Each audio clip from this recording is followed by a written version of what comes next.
আমরা সাংবাদিক সংগঠনগুলোর সাথে বসবো, যারা সচিবালয়ের সংগঠন এছাড়া যে বাইরের সংগঠনগুলো রয়েছে তাদের সাথে বসে মিডিয়া হাউসগুলোর সাথে বসে একটা নির্দিষ্ট সংখ্যায় অস্থায়ী পাস দেওয়া হবে। কালকে থেকেই আপনারা প্রবেশ করতে পারবেন সচিবালয়, আর একটা নির্দিষ্ট সময় নিয়ে আমরা আবেদন করে স্থায়ী পাস যেটা সেটা দিব।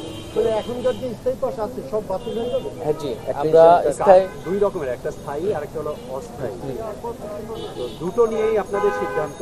জি জি, আমাদের কারণে এই 3000+ অ্যাক্রিডিটেশন কার্ড আমরা রাখতে পারবো না, এটি বেশিরভাগই এখানে ভুয়া। আমরা আবেদনের ভিত্তিতে আবার যে নীতিমালা আছে সেই নীতিমালা অনুযায়ী আমরা নতুন করে স্থায়ী পাসটি দিয়ে দিই। আবেদন কবে থেকে শুরু করব?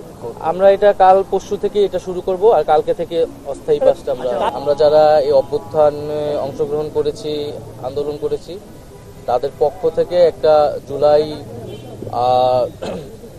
জুলাই প্রোক্লেমেশন আসবে, এটা ঘোষণাপত্র আসবে যে কোন ঐতিহাসিক প্রেক্ষাপটে দাঁড়িয়ে এই ধরনের একটি অভ্যুত্থান সংগঠিত হলো বা আমাদের সরকার পতনের ঘোষণা দেওয়া লাগলো, এবং এই জুলাই অভ্যুত্থানের ফলে আসলে ছাত্র জনতার সত্যিকার আকাঙ্ক্ষাটা কি ছিল সেটি ব্যক্ত করার জন্য একটি ঘোষণাপত্র জাতির সামনে হাজির করা হবে। এক্ষেত্রে বিপ্লবী কোন সরকার গঠনের পরিকল্পনা আছে? সেটার জন্য আপনাদের 31 তারিখ পর্যন্ত অপেক্ষা করা লাগবে।